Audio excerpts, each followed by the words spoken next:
वज्ञानतिमिरन्दस्य ज्ञानाञ्जनशलाकया चक्षुरुन्मिलितं येन तस्मै श्रीगुरवे नमः।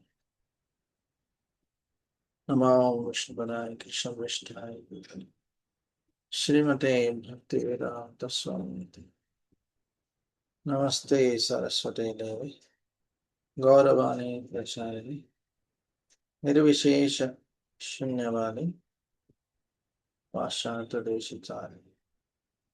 जय श्री कृष्ण चैतन्य प्रभु नित्यानंद श्री अद्वैत गदाधर श्रीवासदि गौर भक्तवृंद। हरे कृष्ण कृष्ण कृष्ण हरे हरे हरे राम राम राम हरे। సో ఎల్లుండి శ్రీరామనవమి సందర్భంగా మనము రామాయణం నుంచి కొన్ని ముఖ్యమైన విషయాలు చర్చించుకున్నాం. ఓకే, సో కృష్ణుడు ఏమంటాడు? పరిత్రాణాయ సాధూనాం వినాశాయ చ దుష్కృతాం ధర్మ సంస్థాపనార్థాయ సంభవామి యుగే యుగే. సో కృష్ణుడు ఏమంటున్నాడు? నేను అవతరించడానికి కారణాలు చెప్తున్నాడు. కారణాలు ఏంటి? భక్తుల్ని కాపాడడం, ధర్మాన్ని స్థాపించడం, అదే కదా కారణం. అలానే అభక్తుల్ని, అధర్మాన్ని తొలగించడం. సో కానీ ధర్మాన్ని స్థాపించడము, మళ్ళీ రాక్షసుని చంపడానికి భగవంతుడే స్వయంగా రావాల్సిన అవసరం లేదు. అతను తన శక్తుల ద్వారా కూడా దానవుల్ని చంపవచ్చు. ఉదాహరణకి కృష్ణుడు భగవద్గీతలో ఏమంటాడు? మయా దక్షేణ ప్రకృతి, అంటే నా అధ్యక్షతలో ప్రకృతి అంతా కూడా నడుస్తుంది. సో భగవంతుడు తలుచుకుంటే ఇప్పుడు దానవుల హృదయంలో ఏదైనా హార్ట్ అటాక్ వచ్చేటట్టు చేయొచ్చు. భగవంతుడు తలుచుకుంటే వేరే వారి చేత కూడా వారిని చంపవచ్చు. నృత్య సర్వ హరశ్చాహం అంటారు. నృత్య రూపంలో భగవంతుడు వచ్చి వారిని ఏదో ఒక విధంగా నాశనం చేయొచ్చు. కరెక్ట్. సో భగవంతుడు తలుచుకుంటే ఆ విధంగా చేయవచ్చు. కానీ మరి భగవంతుడు ఎందుకు అలా చేయట్లేదు? తనే స్వయంగా చంపవచ్చు కదా. ఎందుకు అలా చేయట్లేదంటే, ఒక నిమిషం,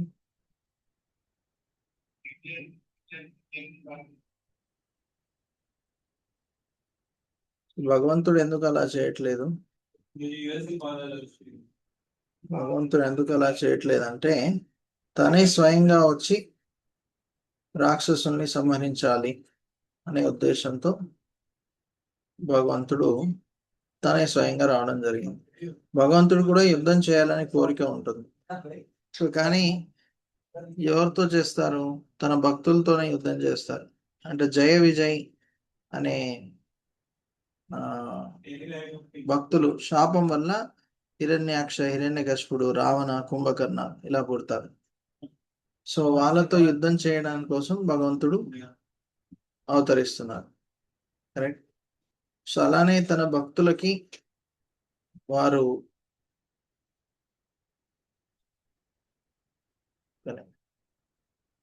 అలానే తన భక్తులు కూడా వారు ఈ లీలల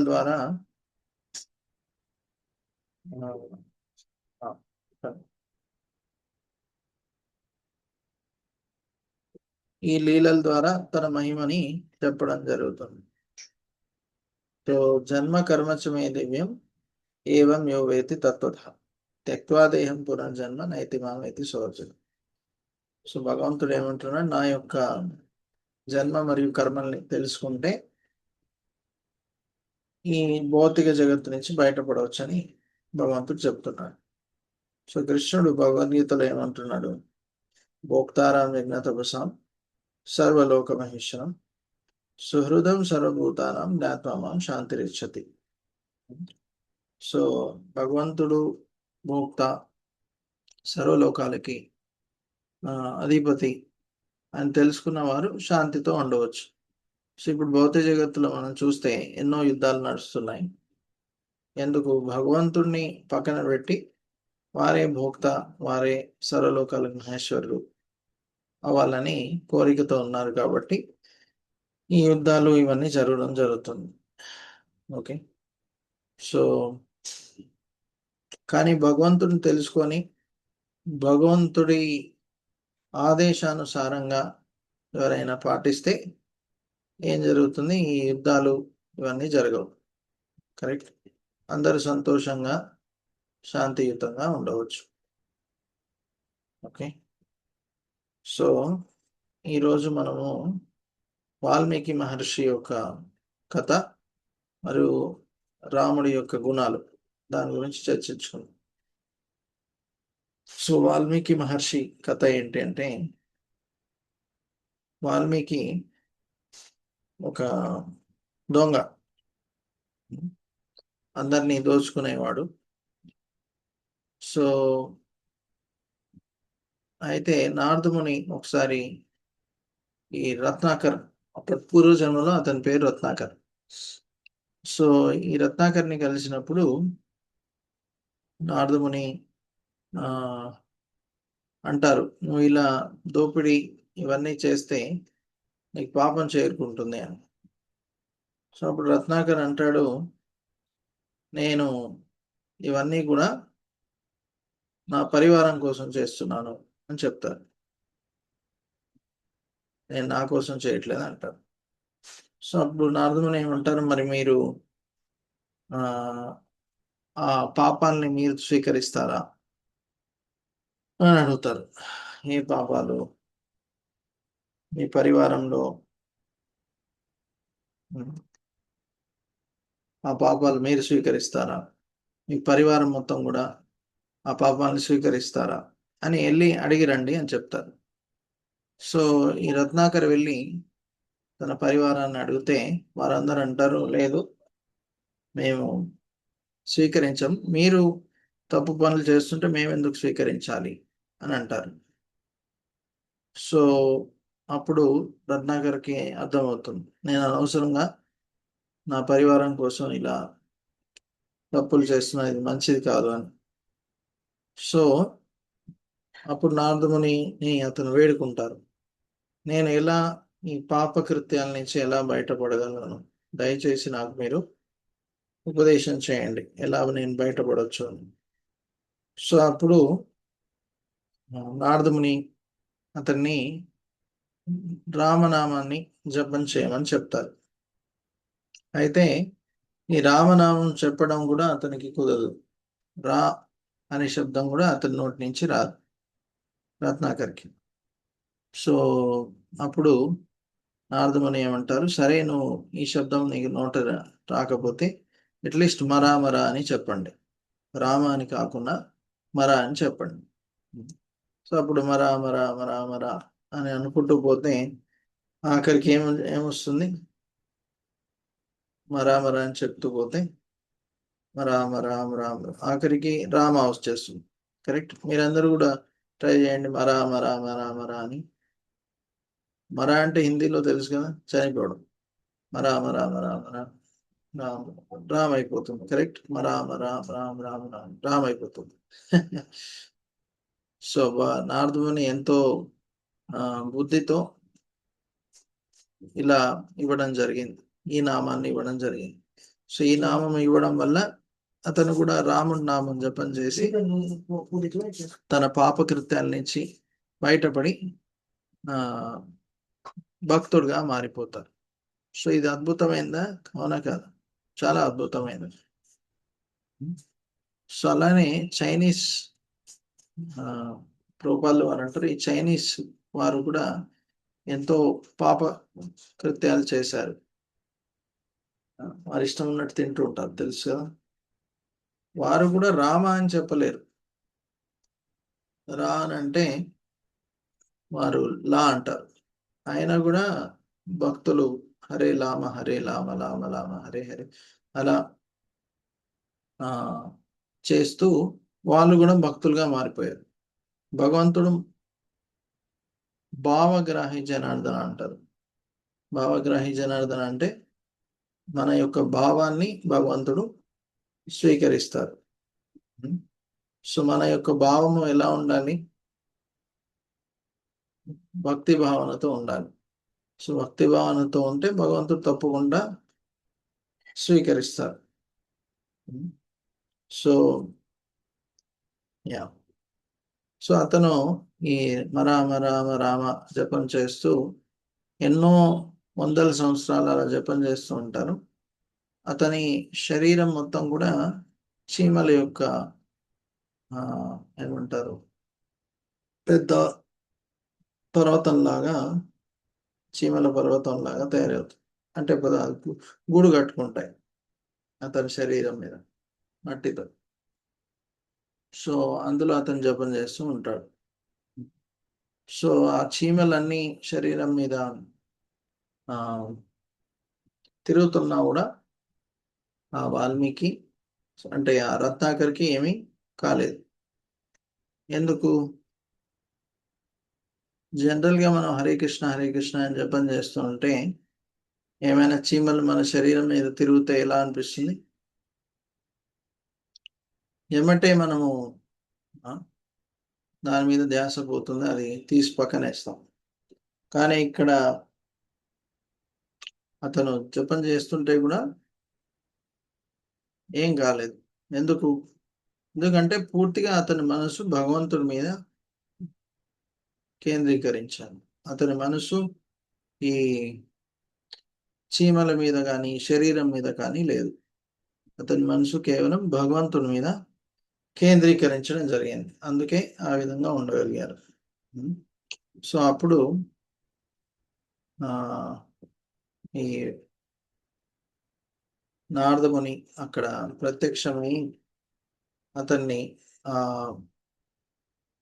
చీమల యొక్క గూడు నుంచి బయటపెట్టి అతని యొక్క భక్తికి సంతోషపడి అతనికి కృపణిస్తారు వాల్మీకి మహర్షి. అయితే యాక్చువల్లీ అప్పటి వరకు రత్నాకర్ అని అతని పేరు కదా.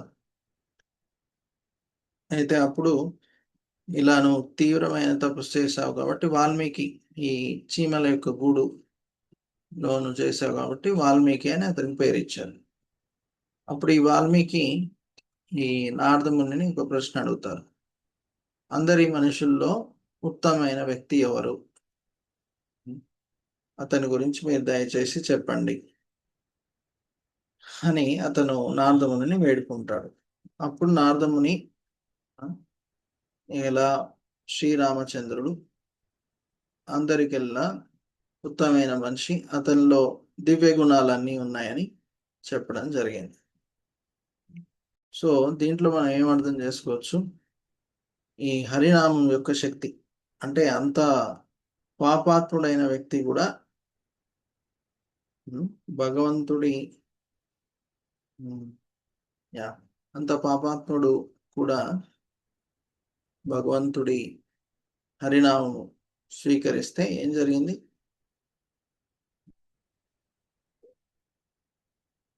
ఓకే, ఏం జరిగింది? అతనిలో పూర్తి మార్పు వచ్చిందా లేదా? అంత పాపాత్ముడు, ఎన్నో పాపాలు చేసిన వ్యక్తి కూడా ఆఖరికి భగవంతుడి భక్తులుగా మారిపోవడం జరిగింది. సో కాబట్టి మనకు హరినామం మీద ఏముండాలి? హరినామం మీద మనకు విశ్వాసం ఉండాలి. నేను హరినామం చేస్తే తప్పకుండా నాకు భగవంతుడి కృప దొరుకుతుంది. ఓకే, సో ద్రౌపది కూడా ఎంతో ప్రేమతో భగవంతుడిని పిలిచినప్పుడు భగవంతుడు ప్రత్యక్షం అవుతారు. అప్పటి వరకు ద్రౌపది పిలిచినా కూడా రాలే. అంటే భగవంతుడు వచ్చాడా? భగవంతుడు రాలే కదా. ద్రౌపది పిలిచినప్పుడే భగవంతుడు వచ్చారు. యాక్చువల్గా అతనికి యాక్చువల్గా అక్కడ కృష్ణుడు ఇలా జరుగుతుంది అని అతనికి తెలుసా తెలియదా? తెలుసు. తెలిసినా కూడా మరి ఎందుకు రాలేదు? ఎందుకు రాలేదంటే పిలవలేదు కాబట్టి.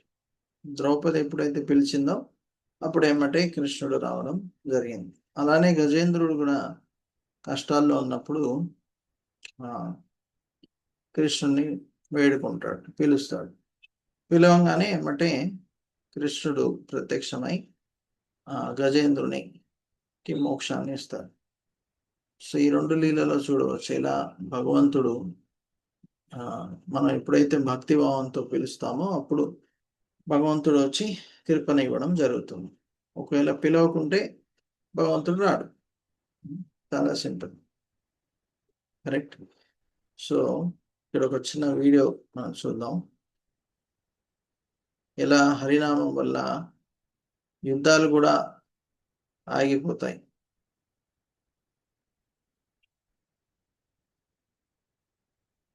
అరే ఒక్క నిమిషం, ఇందులో రావట్లేదు.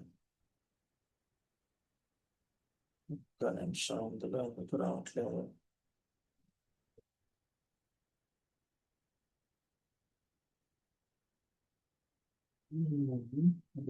ఒక్క నిమిషం. మంచి వీడియో ఉంది దీని గురించి.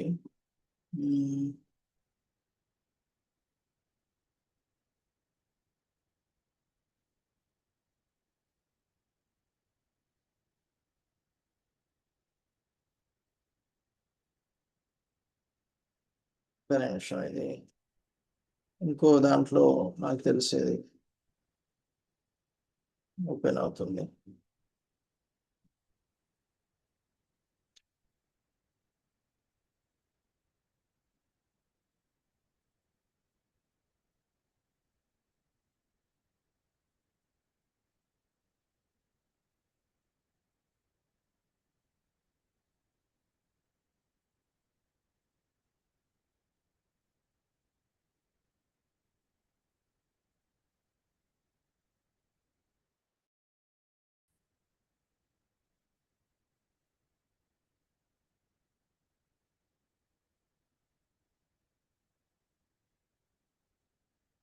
ఇప్పుడు ఓపెన్ అయింది. ఆ వీడియో చూపిస్తాను.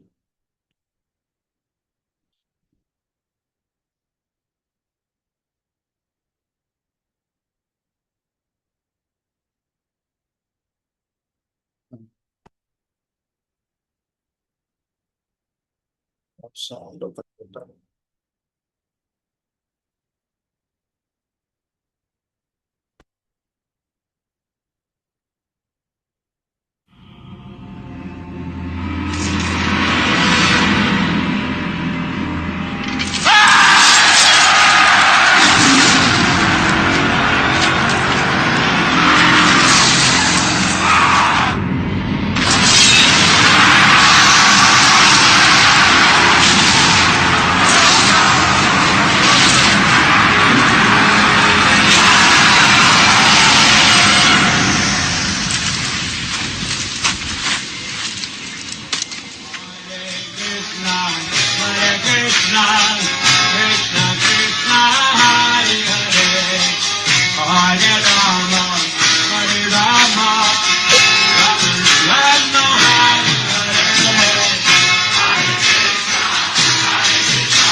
యాక్చువల్లీ హరినామం వల్ల యుద్ధాలు ఆగిపోతాయి అనేది కేవలం చిన్న వీడియో అనే కాదు, నిజమే యాక్చువల్లీ.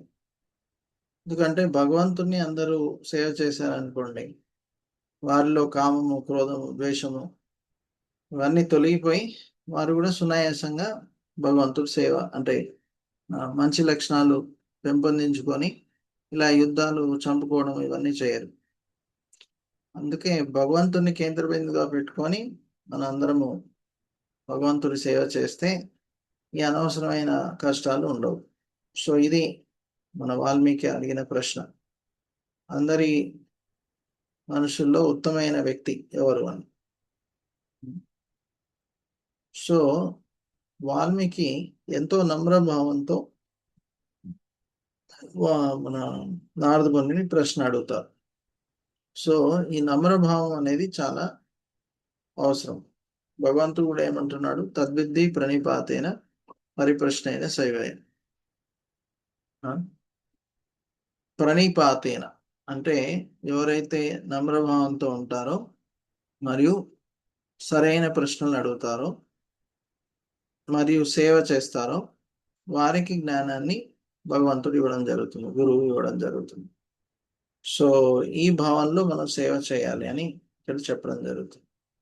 సో ఒక విద్యార్థిని ఒక వెజల్తో ఇక్కడ పోల్స్తున్నారు, ఒక బకెట్తో. సో ఆ నమ్రత అనేది ఆ ఒక వెజల్ యొక్క స్పేస్, అతని ఉత్సాహము, శ్రవణం చేయడానికి చూపించే ఉత్సాహం దాని యొక్క లోతుతో పోల్చాడు.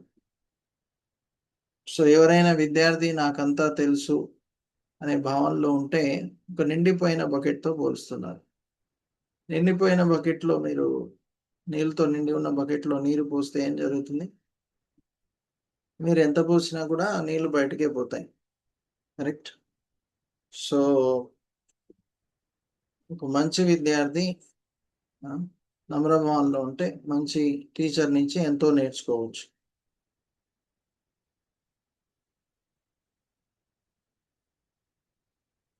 ఒక చిన్న యాక్టివిటీ ఇచ్చారు, కానీ ఇప్పుడు మనకు సమయం లేదు. మరి మీరు కూడా చేయవచ్చు కావాలంటే.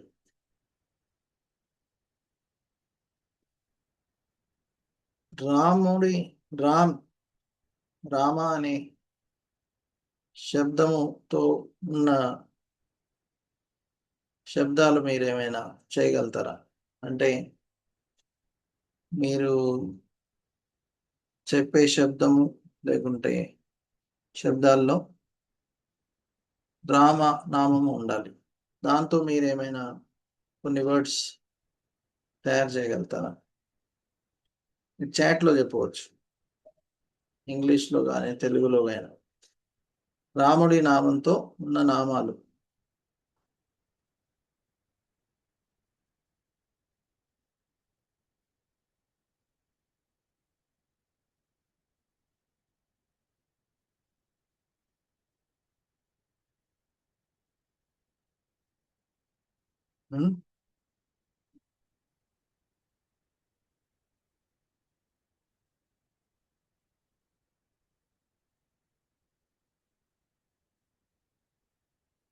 రామానుజ, ఓకే. బలరామ, ఓకే. ఇంకా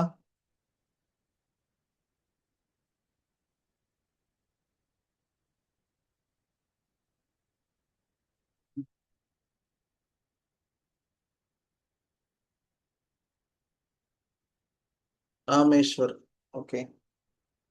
రామేశ్వరం, ఓకే.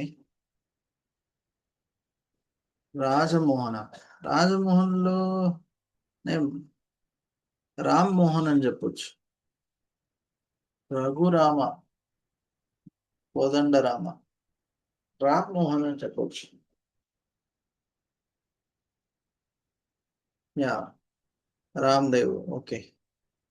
సో ఈ విధంగా అలా ఎందుకు అంటే జస్ట్ రాముడి నామం ఎక్కువగా జపం చేయొచ్చు అని. సో దశరథుడు తనకు పుత్రులు లేరని చెప్పి పుత్రకామేష్టి యజ్ఞం చేయడం జరుగుతుంది. సో ఆ యజ్ఞంలో యజ్ఞపురుషుడు ప్రత్యక్షమై దశరథుడికి ఒక పాయసం ఇవ్వడం జరుగుతుంది. సో ఆ పాయసము పంచడము ఎవరికైతే ఇస్తారో వారి భార్యల్లో వారికి బిడ్డలు పుడతారు. సో ఈ దశరథుడికి 350 రాణులు. ఈ పరశురాముడు అప్పట్లో శత్రువులందరినీ చంపినప్పుడు ఆ సమయంలో దశరథుడు కూడా ఉన్నాడు. అయితే కానీ పరశురాముడు ఏమన్నాడంటే, ఎవరైతే పెళ్లి చేసుకుంటున్నారో వారిని చంపరా అంటారు. సో దశరథుడు ఎప్పుడైతే పరశురాముడు వస్తాడో ఆ వచ్చే సమయంలో ఎమ్మటే పెళ్లి చేసుకునేవారు. సో ఆ విధంగా అతనికి ఇంతమంది భార్యలు. సో ఇంతమందిలో మరి అతను కేవలము ఇతన్నే ఎందుకు స్వీకరించారు? ఈ 3 రాళ్ళని ఎందుకు పాయసం ఇవ్వడం జరిగింది? అంతమంది రాళ్ళలో అతను ఎవరికైనా ఇవ్వచ్చు కదా. మరి కేవలము కౌసల్య, సుమిత్ర, కైకేయి వీరికి ఎందుకు ఇవ్వడం జరిగింది? సో ఇంతమంది రాణులు ఉన్నా కూడా వారందరిలో వీరు ముగ్గురు కూడా వీరిలో అందరికంటే మంచి లక్షణాలు ఉన్నాయి కాబట్టి అందుకే దశరథుడు ఈ అందరిట్లో కేవలం ఈ ముగ్గురికే ఇవ్వడం జరిగింది. సుమిత్ర, కైకేయి వీరికి. సో సో అంటే దీని నుంచి మనం ఏం నేర్చుకోవచ్చు? భగవంతుడు అందరికీ సమానుడే, అంటే అందరికీ సమానంగా తన కృపని ఇవ్వడం జరుగుతుంది. కానీ కృష్ణుడు ఏమంటాడు? ఏ తామాం ప్రపద్యంతే తం సదయ భజామి. ఎవరైతే నా శరణు తీసుకుంటారో తన అనుగుణంగా వారికి నేను కృపణిస్తానని భగవంతుడు చెప్పడం జరుగుతుంది. సో ఎవరైతే భగవంతుడు సేవ చేస్తారో వారికి యస్యాస్తి భక్తి భగవతి అకించన సర్వై గుణై సత్ర సమాసతేశ, వారిలో మంచి లక్షణాలు వస్తాయి. సో వారికి భగవంతుడు ఎక్కువ కృపనివ్వడం జరుగుతుంది. సో అది వారికి ఎందుకు భగవంతుడు కృపనిస్తున్నాడు అని మనం తప్పుగా అర్థం చేసుకోవద్దు. ఎందుకంటే వారు సేవ చేస్తున్నారు కాబట్టి భగవంతుడు వారికి కృపనిస్తున్నాడు. మనం సేవ చేస్తే మరి మనకు కూడా భగవంతుడు కృపనిస్తాడు. అలా. సో దశరథ అనే నామానికి అర్థం ఏంటి? సో ఎవరైతే తన రథాన్ని దశ దిశల్లో నడపడం కల నైపుణ్యం కలవారు, అలానే ఒకేసారి 10 మందితో యుద్ధం చేయగలిగే శక్తి యుక్తి కలవారు దశరథుడు. చాలా శక్తివంతుడు. అలానే రామ అనే శబ్దానికి అర్థం ఏంటి? ఎవరైతే తన సాంగత్యంలో వస్తారో వారికి ఆనందాన్ని పంచే వ్యక్తి, మరియు ఎవరైతే తన దర్శనానికి వస్తారో వారిని శుద్ధీకరణ చేసి వారికి ఉత్సాహాన్ని పంచే వ్యక్తి. సో అలానే రావణ అనే శబ్దానికి అర్థం ఏంటి? రాముడేమో తన సాంగత్యంలో వచ్చిన వ్యక్తులకి ఆనందాన్ని పంచుతున్నారు. కరెక్ట్. సంతోషాన్ని, ఆనందాన్ని పంచుతున్నారు, శుద్ధీకరణ చేస్తున్నారు. కానీ రావణ శబ్దానికి అర్థం ఏంటి? ఎవరైతే తన సాంగత్యంలోకి వస్తారో వారిని ఏడ్చేటట్టు చేస్తారు, వారికి కష్టాన్ని ఇస్తారు. అది రావణుడి శబ్దానికి అర్థం. సో ఇలా ఇదివరకు కాలంలో ఆ వ్యక్తుల యొక్క భవిష్యత్తును బట్టి, వారు చేసే కార్యాలు, వారి యొక్క లక్షణాలు బట్టి పేర్లు ఇచ్చేవారు. సో అలానే భరత దానికి అర్థం సో భౌతిక అభివృద్ధి, భగవంతుడి సాంగత్యం లేకుండా భౌతిక అభివృద్ధి ఒక పెద్ద బాధ లాంటిది. భారత అదొక పెద్ద తలనొప్పి లాంటిది. సో అది భారత అనే శబ్దానికి అర్థం. సో భగవంతుడు మనకు తెలుసు ఎలా వనవాసంకు వెళ్ళినప్పుడు రాముడు, సో భరతుడికి అసలు నచ్చలేదు. అందుకే అడవికి వెళ్ళి, వనానికి వెళ్ళి రాముడిని మళ్ళీ తీసుకొని రావాలని ప్రయత్నం చేశారు, తీవ్ర ప్రయత్నం చేశారు. కానీ రాముడు తన తండ్రికి ఇచ్చిన మాటని వదలనని చెప్పి మళ్ళీ అయోధ్యకి వెళ్ళలేదు. సో అప్పుడు సరే రాముడు చెప్పాడని భరతుడు మళ్ళీ అయోధ్యకు వచ్చి రాజ్యాన్ని ఏలారు నందిగ్రామంలో ఉంటూ. కానీ అతనికి రాజ్యాన్ని ఏలాలి అని ఏ రకమైన ఆసక్తి, కోరిక లేదు. కేవలం భగవంతుడు రాముణ్ణి ప్రసన్నం చేయాలనే కోరికతో ఈ విధంగా చేయడం జరిగింది. లేకపోతే అతనికి ఏ రకమైన భౌతిక కోరిక లేనే లేదు. సో అందుకే రాముని యొక్క పాదుకలు తీసుకొని వచ్చి ఆ సింహాసనం మీద పెట్టి రాముడి ఆదేశానుసారంగా అయోధ్యని నేను చూసుకుంటాను ఆ భావనలో అతను సేవ చేశాడు. అయితే అతనికి ఏ రకమైన ఆసక్తి లేదు అని ఎలా చెప్పవచ్చు?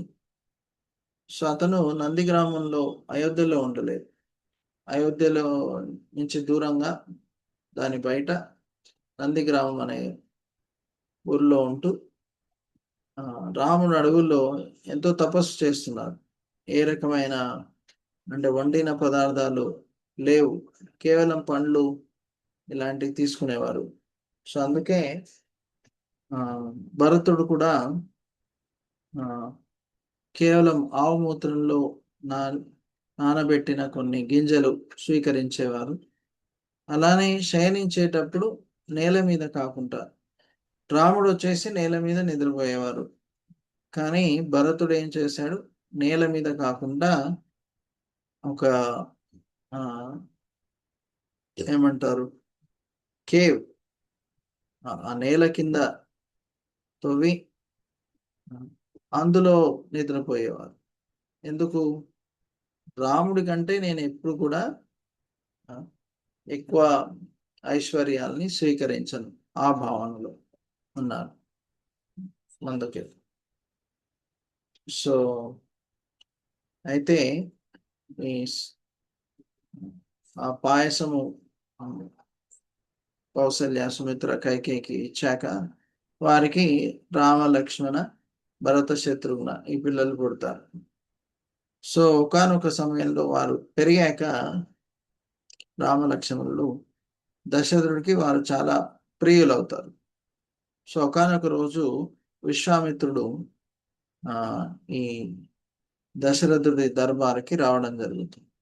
దశరథుడు ఎంతో ప్రేమతో భక్తిభావంతో అతన్ని స్వీకరించి సేవ చేస్తారు. అప్పుడు విశ్వామిత్రుడిని అడుగుతారు, మీకు ఏ రకంగా నేను సేవ చేయను అని. సో అప్పుడు విశ్వామిత్రుడు ఏమంటాడంటే, అడవిలో ఎంతో మంది రాక్షసులు అక్కడ మేము చేసిన యజ్ఞాలకి అనవసరమైన బాధల్ని, కష్టాల్ని ఇస్తున్నారు. మీరు దయచేసి రామలక్ష్మణుల్ని మీరు దయచేసి పంపించండి అని దశరథుడిని వేడుకుంటాడు. ఇప్పుడు దశరథుడు ఏమంటాడంటే, నేనే స్వయంగా కావాలంటే మీతో వస్తాను, ఆ రాక్షసులతో యుద్ధం చేస్తాను. ఇలా నా చిన్న పిల్లలైన రామలక్ష్మణులు చాలా సున్నితులు, వారిని ఎలా అడవికి పంపిస్తాను, వారు ఎలా ఇలా పెద్ద పెద్ద రాక్షసులతో యుద్ధం చేయగలిగారు, దయచేసి మీరు అది వేడుకోకండి, నేనే కావాలంటే వస్తానంటారు. కానీ అప్పుడు విశ్వామిత్రుడు కోపపడతాడు, మీరు ఆల్రెడీ మాట ఇచ్చారు మీ పుత్రుని పంపిస్తారని. సో అప్పుడు దశరథుడికి నచ్చకపోయినా రామలక్ష్మణుని విశ్వామిత్రుడితో పంపిస్తాను. అయితే యాక్చువల్లీ విశ్వామిత్రుడు చెప్తారు, మీరేం భయపడకండి, వారికి నేను అన్ని నైపుణ్యాలు, యుద్ధ నైపుణ్యాలు, అస్త్రాలు అన్ని, ఇంకా శాస్త్రాల అధ్యయనం అన్నీ చేపిస్తాను, మీరు అనవసరంగా భయపడాల్సిన అవసరం లేదని దశరథుడికి చెప్పడం జరుగుతుంది విశ్వామిత్రుడు. సో అప్పుడు దశరథుడు అంగీకరించి రామలక్ష్మణుల్ని పంపించడం జరుగుతుంది. సో అప్పుడు యాక్చువల్గా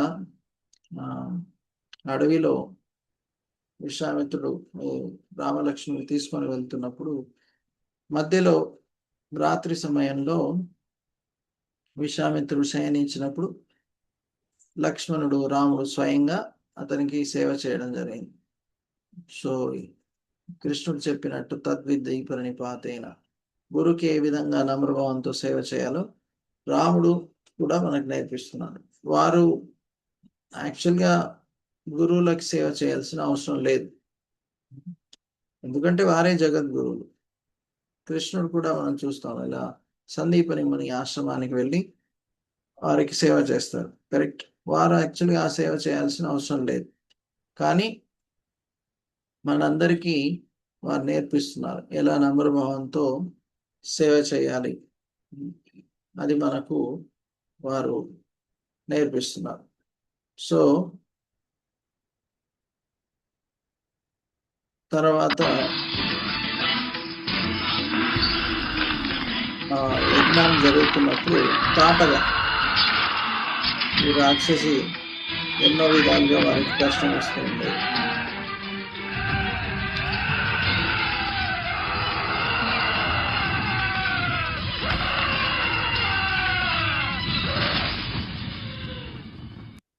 యాక్చువల్లీ ఆ తాటగా ఒక మహిళ. సో రాముడు మొదట విశ్వామిత్రుడు చంపవన్నప్పుడు నేను ఎలా ఒక మహిళని వధించను, నా వల్ల కాదు అంటారు. కానీ విశ్వామిత్రుడు లేదు, ఈ తాటక ఒక రాక్షసి, ఎన్నో సాధువుల్ని సంహరించింది, అలానే ఎన్నో యజ్ఞాలకి కష్టం కలిగించింది, కాబట్టి మీరు దాన్ని తప్పకుండా వధించాలని చెప్తారు. సో రాముడికి అది వధించడం కష్టం అనిపించినా కూడా వధించడం జరుగుతుంది. అప్పుడప్పుడు మన గురువులు చెప్పిన ఆదేశాలు మనకు కష్టం అవ్వచ్చు, కానీ మనము ఆ ఆదేశాలని పాటించాలి, అందరి మంచి కోసం, మన మంచి కోసం. సో ఈ తాటక అజ్ఞానంతో పోలుస్తారు. సో ఈ అజ్ఞానాన్ని వధించాలి. మనము ఆధ్యాత్మిక జ్ఞానాన్ని స్వీకరిస్తే, గురువుల యొక్క ఆదేశాలను పాటిస్తే అప్పుడు ఈ అజ్ఞానం తొలగిపోతుంది. సో ఈ తాటకం చనిపోయాక దాంతోపాటు అక్కడ వారి సోదరులు మరీచ, సుబాహు వారు కూడా వచ్చి కష్టాలని ఇవ్వడం జరుగుతుంది. అప్పుడు రాముడు సుబాహుని చంపివేసి మరీచని ఒక బాణంతో ఎన్నో వందల మైళ్ళ దూరము దాన్ని పడివేయడం జరుగుతుంది, అతన్ని పడివేయడం జరుగుతుంది. సో అందుకే ఈ మరీచుడు రాముడి బాణానికి భయపడేవారు. ఎందుకంటే తర్వాత మనం రావణుని యొక్క బంధువు ఈ మరీచ. తర్వాత రాముడు అంటే సీతను అపహరణం చేద్దాం అనుకున్నప్పుడు ఈ మరీచని ఒక జింక రూపం తీసుకొని రమ్మన్నప్పుడు మరీచ భయపడతాడు రాముడు నామని చెప్పినప్పుడు. ఎలా తనని ఎన్నో వందల మైళ్ళ దూరము అతను ఒక బాణంతో వేసేసారని గుర్తుకు చేస్తాడు. సో ఇలా రాముడు ఈ రాక్షసుని వదనం చేయడం జరిగింది. సో అయితే విశ్వామిత్రుడితో రామలక్ష్మణులు వెళ్తున్నప్పుడు యాక్చువల్గా విశ్వామిత్రుడు అహల్య ఒక వృత్తాంతాన్ని కథని చెప్పడం జరుగుతుంది. సో ఇలా అహల్య గౌతమ ఋషి యొక్క భార్య. ఒకసారి ఇంద్రుడు కామవాంఛతో గౌతముని ఋషి వేషం వేసుకొని రావడం జరుగుతుంది. సో ఈ అహల్య యాక్చువల్గా గౌతముని వేషం వేసుకొని వచ్చిన ఇంద్రుడిని యాక్చువల్గా అతను గౌతముని కాదని తెలిసినా కూడా అతనితో భోగం చేస్తుంది. సో తర్వాత గౌతముని వచ్చాక అతనికి తెలిసిపోతుంది. అప్పుడు ఇంద్రుడిని శపిస్తారు గౌతముని. సో అలానే ఆఖరికి అతనికి శరీరం మొత్తం కూడా కళ్ళతో నిండిపోతుంది, 1000 కళ్ళతో ఉంటాడు, సహస్ర ఆక్ష. సో ఆ శాపాన్ని ఇస్తారు. అలానే అహిల్యాని కూడా ఒక రాయిలాగా కావాలని శపిస్తారు. సో అప్పుడు అహిల్య ఎంతో బాధపడి తనను మన్నించమని వేడుకుంటుంది. సో భవిష్యత్తులో రాముడు వచ్చి తన పాదపద్మాల్ని తన మీద పెట్టినప్పుడు నువ్వు మారిపోతావని గౌతముని చెప్తారు. సో ఆవిడ ఆ రాయి రూపంలోనే ఎన్నో వేల సంవత్సరాలు అలానే ఉంటుంది. సో మనం చేసిన ప్రతి తప్పుకి తప్పకుండా శిక్ష అనేది ఉంటుంది. అదే కర్మ సిద్ధాంతం. మనం ఏదైనా తప్పు చేసి ఆ తప్పు నుంచి బయటపడలేదు. కొన్నిసార్లు ఏమనుకుంటాం అంటే నేను తప్పు చేసి ఎవరు చూడకపోతే నాకేం కాదు అని అనుకుంటాం. సో అలా కాదు, మనం చేసిన ప్రతి తప్పుకి శిక్ష అనేది ఉంటుంది. సో ఇంద్రుడికి కూడా శిక్ష ఇవ్వడం జరిగింది. అలానే అహల్య కూడా. సో ఆఖరికి రాముడు వచ్చి తన పాదాలని ఆ రాయి మీద పెట్టినప్పుడు ఆవిడ పూర్వరూపాన్ని తీసుకుంటారు, అహల్య. సో తర్వాత విశ్వామిత్రుడు రాముని లక్ష్మణ్ని మిథిలాకి సీత యొక్క స్వయంవరానికి తీసుకొని పోవడం జరుగుతుంది. సో అక్కడ ఎంతో మంది రాజులు రావడం జరుగుతుంది స్వయంవరానికి. సో ఆ స్వయంవరంలో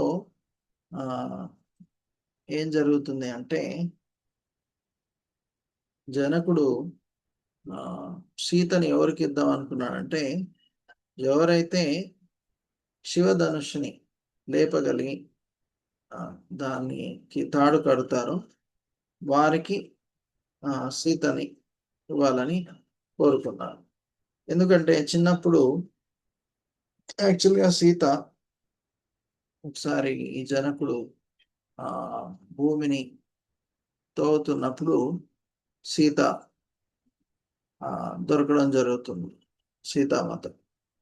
సో ఒకసారి చిన్నప్పుడు సీతామాత ఆ శివధనుష్ను లేపడం జరుగుతుంది. చిన్నప్పుడే ఎంతో సునాయాసంగా లేపడం జరుగుతుంది.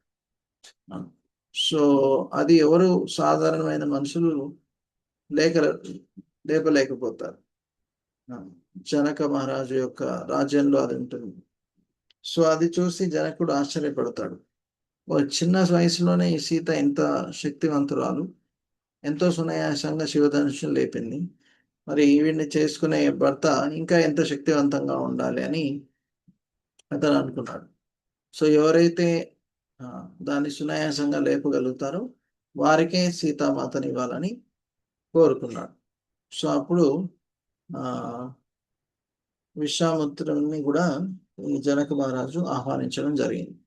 సో ఈ శివధనుస్సును లేపి దాన్ని ఎవరైతే తాడు కట్టగలిగారో వారు సీతామాతని స్వయంలో తీసుకోవచ్చు, అంటే పెళ్లి చేసుకోవచ్చు అని చెప్తారు. సో అప్పుడు ఎంతో మంది రాజులు ప్రయత్నం చేస్తారు, కానీ ఎవరు కూడా దాన్ని లేపలేకపోతారు, ఒక్క అంగుళం కూడా లేపలేకపోతారు. కానీ రాముడు వచ్చి ఫస్ట్ శివధనుష్కి తో గౌరవంతో దానికి నమస్కరిస్తారు. యాక్చువల్లీ రాముడు దేవాది దేవుడు, కరెక్ట్. అతను సర్వశక్తిమంతుడు, ఎవరికి నమస్కారం చేయాల్సిన అవసరం లేదు. కానీ అతను కూడా సాధారణమైన మనుషుల్లాగా ఉండి మనందరికీ ఒక ఉదాహరణ సెట్ చేస్తున్నాడు. సో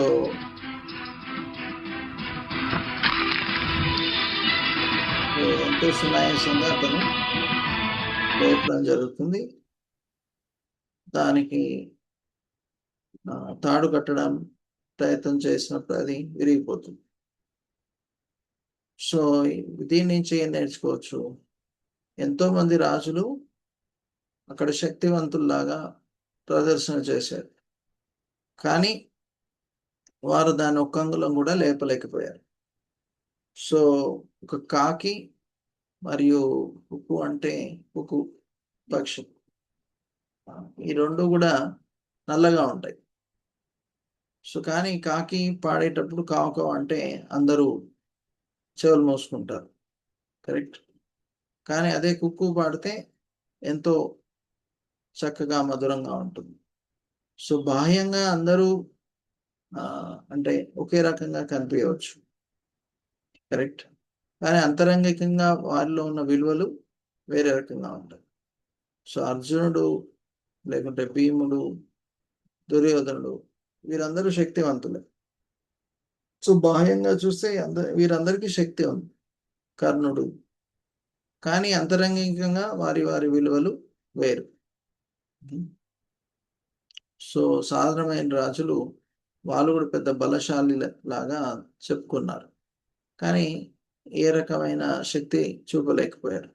అలానే ఆ ఆ ధనుసుని సాధారణమైన ధనుసు లాగా అనుకున్నారు, వారికి దాని యొక్క శక్తి తెలియలేదు. సో సో మనకు శక్తి మరియు యుక్తితో పాటు మంచి గుణాలు కూడా ఉండాలని చెప్తున్నారు. సో ఎందుకు మంచి గుణాలు లేకపోతే మనకు శక్తి యుక్తి ఉంటే దాన్ని తప్పుగా వినియోగించే అవకాశం ఉంది. సో రావణుడికి కూడా శక్తి, యుక్తి, నైపుణ్యము, జ్ఞానం ఉంది, కానీ అతనిలో మంచి విలువలు లేవు, కరెక్ట్. ఆ మంచి విలువలు లేకపోవడం వల్ల ఏమైంది? పతనమైంది. ఒక చెట్టు చాలా ఎత్తుగా పెరిగింది అనుకోండి, కానీ దాని యొక్క వేర్లు లోపలికి లేవనుకోండి లోతుగా, ఏం జరుగుతుంది? పెద్ద తుఫాన్ వస్తే ఎమ్మటే కింద పడిపోతుంది, కరెక్ట్. సో అలానే మనము ఎన్నో కళలు, నైపుణ్యాలు నేర్చుకోవచ్చు, కానీ మనలో మంచి విలువలు లేవనుకోండి, ఏం జరుగుతుంది? ఆఖరికి అవన్నీ కోల్పోతాం. అలానే మనం గౌరవాన్ని ఇవ్వడం నేర్చుకోవాలి. రాముడు ఏం చేశాడు? ఆ శివధనుస్సుకి గౌరవాన్ని ఇచ్చారు. అలానే ఆ శివధనుస్సు యాక్చువల్లీ దగ్గరికి వెళ్లే ముందు విశ్వామిత్రుడి యొక్క దీవెనని స్వీకరించారు. అతనికి నమస్కారం చేసి అతని దీవెనలు తీసుకొని అప్పుడు శివధనుస్సును ఎత్తడానికి వెళ్ళారు. సో మహాభారత యుద్ధంలో కూడా యుద్ధం జరిగే ముందు యుధిష్ఠిర మహారాజు నడుచుకుంటూ వెళ్తాడు తన రథం నుంచి దిగి. అందరూ అనుకుంటారు మరి యుద్ధం ఆపేసి దుర్యోధనుడు శరణ్ తీసుకుంటాడేమో అని. సో అప్పుడు యుధిష్ఠిర మహారాజు వెళ్ళి అక్కడ ద్రోణాచార్యుడు మరియు భీష్మ వీరిద్దరి దగ్గరికి వెళ్ళి వారి పాదాల శరణ్ తీసుకొని, ధూళిని తీసుకొని వారికి నమస్కరించి వారి దీవెనల్ని స్వీకరించి వస్తారు. సో వారి ఇరువురు ఏమంటారంటే, నువ్వు ఈ విధంగా చేసావు కాబట్టి తప్పకుండా నీకు విజయం దొరుకుతుంది. నువ్వు ఈ విధంగా దీవెనలు అడగపోయి ఉంటే మేమిద్దరము అందరినీ నాశనం చేసేవారం అని చెప్తారు. సో సో ఈ గౌరవం అనేది, అంటే వేరే వాళ్ళకి గౌరవం ఇవ్వడము అనేది చాలా అవసరం. అంటే మనము ఆ విధంగా వేరే వాళ్ళకి గౌరవము, మర్యాద ఇవ్వకపోతే మనలో ఏమవుతుంది? పొగరు, గర్వము వచ్చే అవకాశం ఉంది. సో మనలో శక్తి, యుక్తి ఇవన్నీ ఉండవచ్చు, కానీ ఒకవేళ సరైన నమ్రభావము, గౌరవము వేరే వాళ్ళకి ఇవ్వడము ఇవి లేకపోతే ఆ శక్తి, యుక్తి అంతా కూడా మనలో గర్వము తెచ్చే అవకాశం ఉంది. ఆ గర్వం వల్ల ఏం జరుగుతుంది? వేరే వారిని అనవసరంగా తిట్టడము, అపరాధాలు చేసే అవకాశం ఉంది. కాబట్టి ఈ అపరాధాల నుంచి బయటపడాలి అంటే మనము నమ్రభావంతో ఉండాలి, వేరే వారికి గౌరవం ఇవ్వాలి. సో మనము నిత్యం వేరే వాళ్ళకి గౌరవం ఇస్తే నిత్యం మనకు కృప అనేది దొరుకుతుంది. సో నేను చెప్పినట్టు మొదట విశ్వామిత్రుడి యొక్క దీవెనలు తీసుకొని తర్వాత శివధనుషుని లేపడం జరుగుతుంది. అలానే సీత ఆ శివధనుషు లేపి విరిగిపోయాక సీతను ఎమ్మటే స్వీకరించలేదు. అతను మొదట దశరథ మహారాజుని అడిగి అతని దీవెనలు తీసుకొని అప్పుడు సీతని స్వీకరించడం జరిగింది. సో మనం ప్రతి పనిలో కూడా మన గురువులు పెద్దవారి యొక్క దీవెనలు తీసుకొని ఆ పని చేయాలని చెప్తున్నారు. హరే కృష్ణ. సో ఎలా మనం ప్రతి పనిలో కూడా భగవంతుడి కృపని తీసుకొని పని చేయాలని ఇక్కడ చెప్తున్నారు. ఓకే. హరే కృష్ణ హరే కృష్ణ కృష్ణ కృష్ణ హరే హరే హరే రామ్ రామ్ రామ్ హరే హరే. సో ఇది రామాయణంలో ఒక భాగము, మొదటి భాగం. సో ఇలా మొత్తం ఒక 10 యాక్చువల్గా ఉన్నాయి పీపీటీస్ ఈ రామాయణం మీద. సో మనం ఈ శ్రీరామనవమి కంటే ముందు ఇందులో అట్లీస్ట్ కొన్నైనా మనం కవర్ చేయడానికి ప్రయత్నం చేద్దాం. ఓకే. హరే కృష్ణ. శ్రీరామనవమి మహామహోత్సవ్ की जय, सीताराम लक्ष्मण हनुमान की जय, వాల్మీకి మహర్షి की जय, శ్రీల ప్రభుపాద की जय. ఎవరికి ఏమైనా ప్రశ్నలు ఉన్నాయా?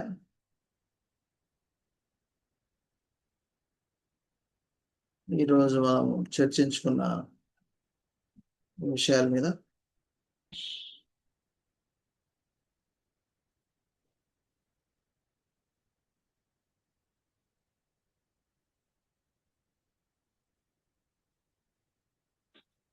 ప్రభుజీ, హరే కృష్ణ ప్రభుజీ. హరే కృష్ణ ప్రభుజీ, ఇప్పుడు మీరు ఈ రామాయణం గురించి అంతా చెప్పారు కదా, ఉమ్. ఈ వీడియో మాకు కొంచెం కావాలి ప్రభుజీ, పంపిస్తారా? ఏ వీడియో? ఇప్పుడు మీరు చెప్పారు కదా, ఇప్పుడు అంతా మనం పంపిస్తా. కొంచెం పంపించండి, ఎందుకంటే ఖాళీగా ఉన్నప్పుడు. నేను అక్కడ మాది శ్రీరామనవమి ప్రోగ్రామ్ నడుస్తుంది గ్యాన్బాపల్లిలో, కళ్యాణం ఎక్కడ? రేపు Gyanbapalli near Begum Bazar. Okay okay. అది కొంచెం అదంతా నేను వింటాను ప్రభుజీ. ప్లస్ ఇంకోటి చాలా మంచిగా చెప్పారు ప్రభుజీ, రామాయణం గురించి, రాముల వారి గురించి, గురువుల గురించి చాలా బాగా చెప్పారు. అదంతా ఇందులో రామాయణంలో చెప్పాను, నేనేం చెప్పాను చెప్పారు అని మంచిగా చెప్పారు ప్రభుజీ. అంటే అంటే గురువుల దగ్గర ఎట్లా ఉండాలి అంతా మనం నేర్చుకోవాలి అని చెప్పారు. Thank you Prabhuji. హరే కృష్ణ. హరే కృష్ణ.